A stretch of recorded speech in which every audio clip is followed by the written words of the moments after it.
നബി മുഹമ്മദ് മുസ്തഫ സല്ലല്ലാഹു അലൈഹി വസല്ലം. അത് മൂന്നെണ്ണം ഞാൻ പറയുന്നില്ല. എന്റെ വിഷയവുമായി ബന്ധപ്പെട്ട ഏറ്റവും പ്രധാനപ്പെട്ട ഒന്ന് അല്ലാഹുവിന്റെ ഹബീബ് പറയുന്നു, അയ്യുഹിബ്ബല്ലാഹു വറസൂലുഹു അഹബ്ബ ഇലൈഹി മിമ്മാ സിവാഹുമാ.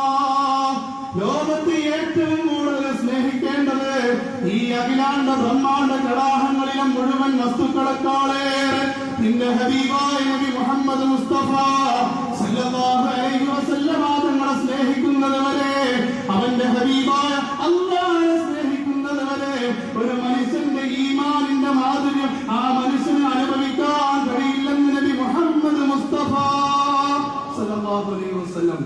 ഒന്നാമതായി പറഞ്ഞത് അഹബ്ബല്ലാഹു വറസൂലുഹു മിമ്മാ സിവാഹുമാ. ഏറ്റവും കൂടുതൽ അല്ലാഹു റസൂലും അതിനുശേഷമേ ബാക്കിയുള്ളവർ.